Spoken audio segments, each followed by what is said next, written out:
So chapter 15, section 2, we're going to be talking about the partial derivative. So a partial derivative is how we're going to take derivatives of functions of more than one variable.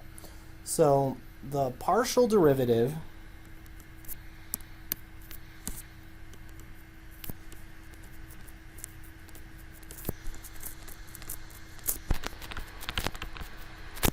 of f of x, y with respect to x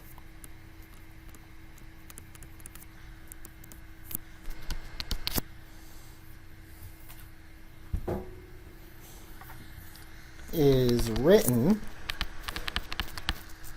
as df dx, and they use this scripty looking d for our differential operator instead of the regular d like we did in one-dimensional calculus. We just did d dx. In this, we use this symbol to represent a partial derivative. So the good news, taking partial derivatives is exactly the same as taking derivatives we learned in one-dimensional calculus. So the way we accomplish that is when we take a partial derivative,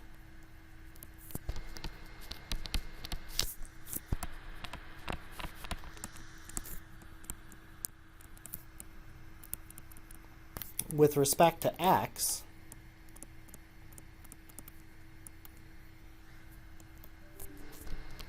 we treat all other variables as if they are constants.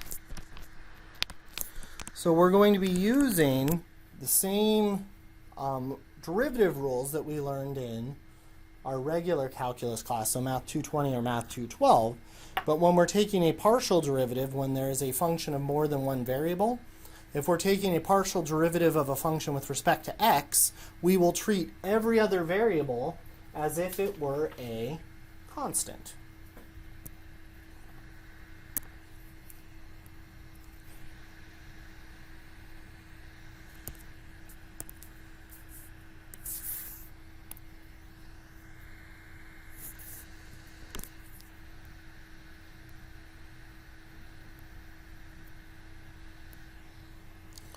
So the total monthly cost to manufacture XE271s and YP314s is given by C of XY equals 400X plus 750Y plus 12,000. So I have a typo here. So what is dC dx and dC dy? And what do they represent?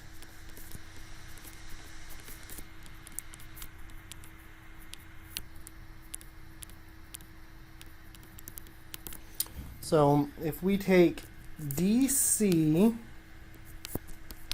dx, we're going to be taking the partial derivative with respect to x.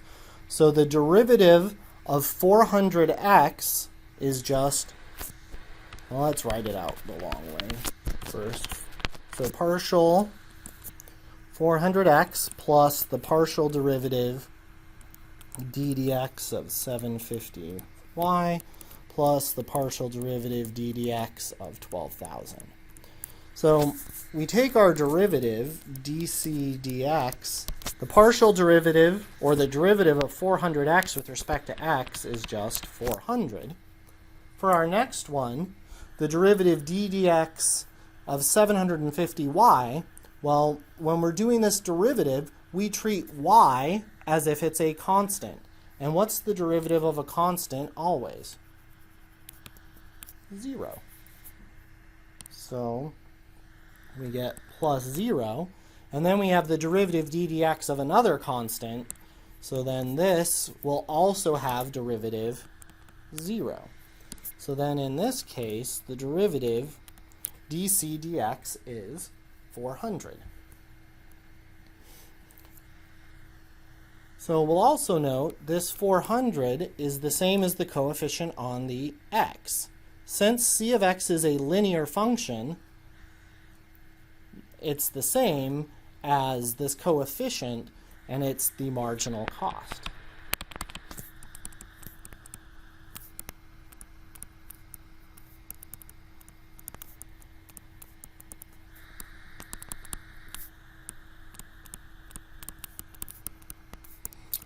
So taking a partial derivative of a cost function with respect to a variable gives you the marginal cost with respect to that variable. So similarly, dc dy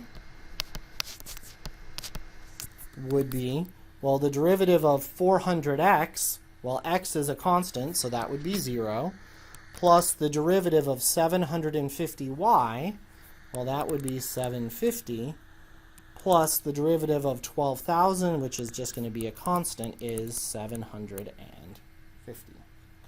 So then dc dy, or the partial derivative of c with respect to y, is 750.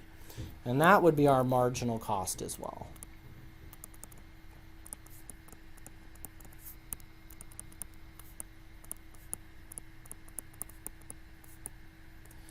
And so remember, the marginal cost is the cost if you increase production by 1 unit.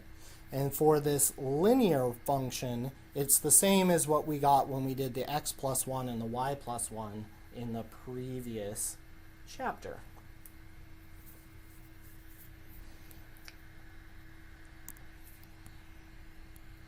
So now, let's analyze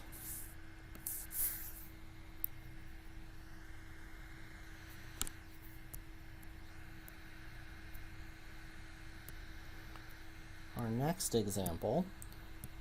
So suppose that the total month cost function from the previous example was 250x plus 550y plus 150xy plus 7,000. Determine the marginal cost of each of the models, and what is the marginal cost of manufacturing 50 E271s and 100 P314s. So we have our cost function this time, and we'll notice what makes it different from the previous example is right here we have an interaction term.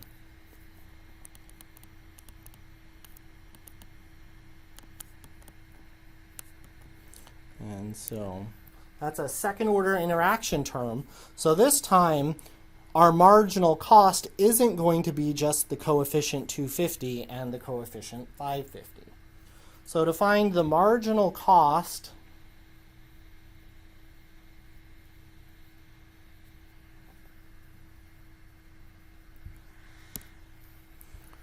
with respect to x, which is going to be the x was the E271s, yeah. We're going to do dc dx, and I'll write it out the long way again this time. So we have ddx 250x plus ddx 550y plus ddx 150xy plus ddx 7,000. So let's start taking our derivatives. So dc dx, the derivative of 250x is going to be 250. Our next term, the derivative ddx of a y term, is going to be 0. And now remember, we're taking the derivative with respect to x, so y is a constant. So the only thing we're differentiating is the x. So if it helps, we can actually, if you remember, we have a property of derivatives. If I have a constant times a function of f of x and I'm taking the derivative, you can pull the constant out of the derivative and just take the derivative of the function. That is our linear property of derivatives, and it still works for partial derivatives. So if it helps you, pull out the constants, which are 150 times y, and then the only thing that's left inside the derivative is x. So then the derivative d dx of x is going to be 1. So we keep simplifying. We have 250 plus 0 plus our 150y times d dx, which is 1. And then lastly, we don't want to forget this guy, but the derivative d dx of a constant is 0. So this is also a constant and has derivative 0. So then finally, our marginal cost function, dc dx, is 250 plus 150y. So then the marginal cost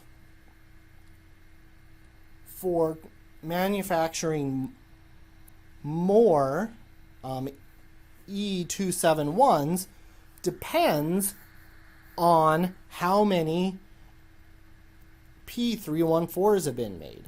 So we want to calculate the marginal cost of manufacturing 50 E271s and 100 P314s. So Y represents manufacturing P314s. So the notation for this, we write dc dx, and we're going to evaluate it. So we put the vertical line at y is equal to 100 in this case, which is the number of P314s. Evaluate this at y equals 100, so that's 250 plus 150 times our y value, which is 100. So that would be 150 times 100 is 15,000, so we would get 15,250 for our grand total.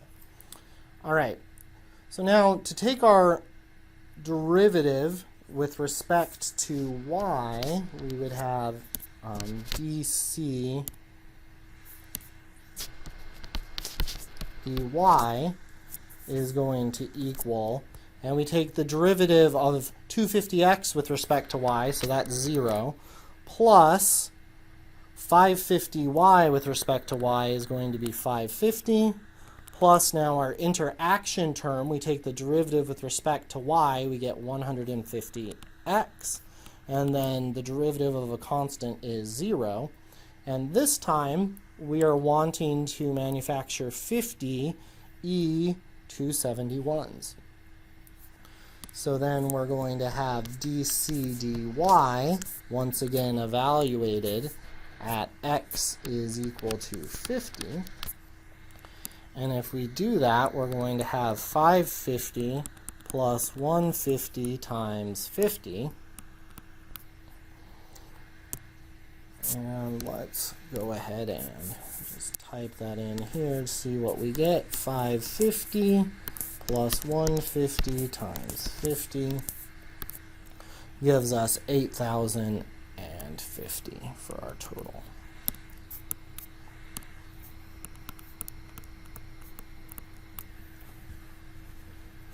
All right. So that would be our marginal cost with respect to y at 50 units. All right, so let's take a look at our next example. So we can take partial derivatives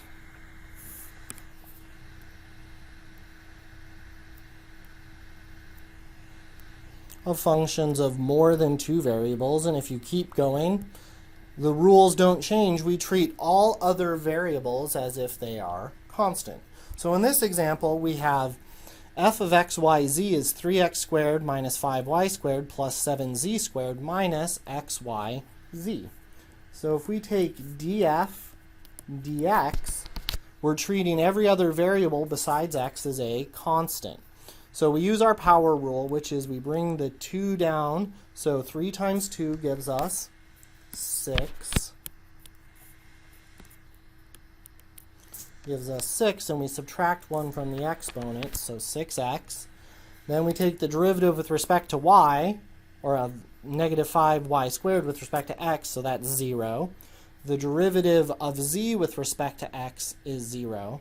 And then we have the derivative of negative x, y, z with respect to x. So y and z are like a constant, so the derivative of x is going to be just 1. So we get negative y, z. And now doing the same thing, but with respect to y, so df dy, the derivative of this is going to be 0. Negative 5 times 2 gives us negative 10y. The derivative of z is going to be 0, and our last one is going to be negative xz, because the derivative of y is going to be 1. And then lastly, df dz. First one 0, second one 0. We take this guy, 2 times 7 gives us 14 times z, minus the derivative of z is going to be 1, so we get minus xy. So we'll notice in example number 3, we had a triple interaction term, or a cubic one, involving x, y, and z. So when we took our derivatives, the margins for x, y, and z depended on the other variables as well, because they had an interaction term between those things.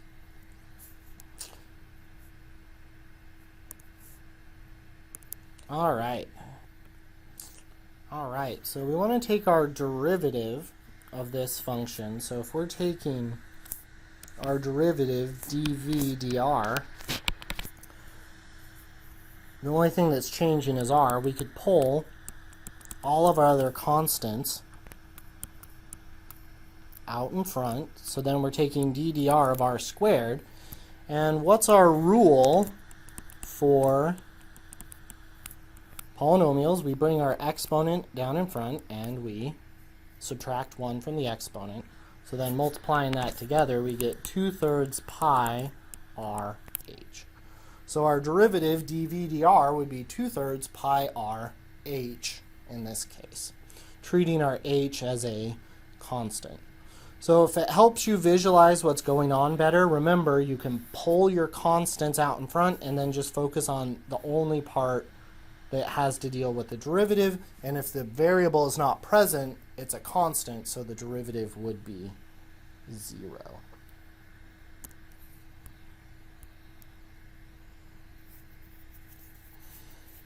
So we can keep on taking derivatives. So just like in one variable calculus, we could take a second derivative and a third derivative, we can do the same thing when it comes to second order derivatives. So the idea is then we could still find df dx and df dy. So if I find df dx, the derivative of 1 is 0. The derivative of negative 3x squared is going to be negative 6x. And the derivative of negative 5xy is going to be negative 5y. And then I could also find the other first order partial derivative, d dy, so df dy. Derivative of 1 is 0. The derivative of negative 3x squared would be 0. And the derivative of negative 5xy would be negative 5x. So those are our first derivatives. So now we would need to take another derivative. So to indicate that, we're going to go d2f dx squared says we're going to take another derivative with respect to x. So the derivative of negative 6x is going to be negative 6, and the derivative of 5y is 0. But I could also take another derivative of df dx, but this time I could do it with respect to y. The way we notate this is we do dx dy. So then that tells me that I am taking the derivative of df dx with respect to y. So the derivative of negative 6x would be 0, and the derivative of negative 5y would be negative 5. So now we could do our derivatives using df dy. So if we take df dy squared, we then would take the second derivative of negative 5x with respect to y, but there's no y, so that's a constant. So its derivative would be 0. And if I take d2f dy dx, I would then be taking the derivative df of df dy with respect to x, and I get negative 5, because the derivative of negative 5x is negative 5. Well, notice these two things are the same, and that is not coincidence. So these are called mixed partial derivatives. So as long as f is continuously differentiable, this will always happen. So these two guys right here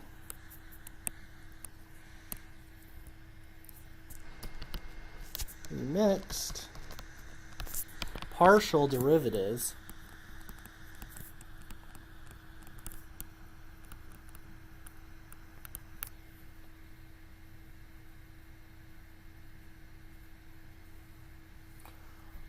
are always equal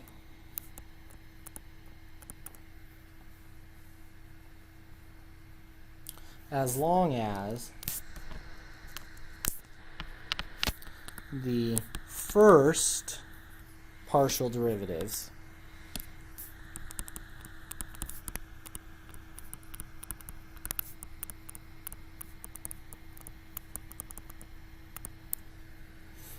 are differentiable.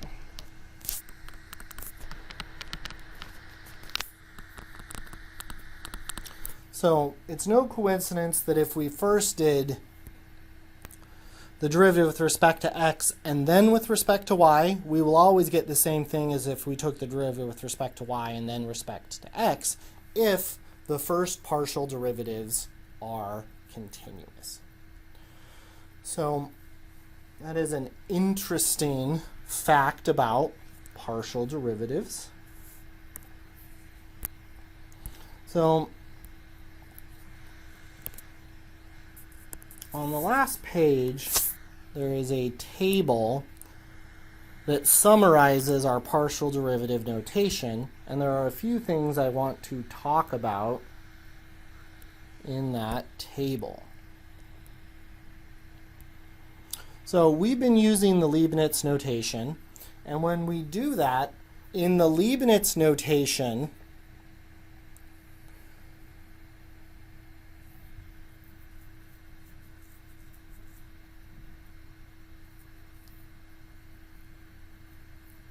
we work from right to left, and in the subscript notation, we're going to work from left to right.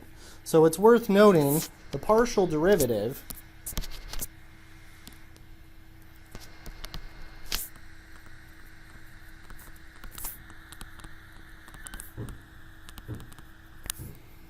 can also be represented as subscripts. So if we have the function f sub x is the same as the partial derivative of f with respect to x, and so forth. And that is summarized here in our table. All right, so we're running a little low on time, so I'm not going to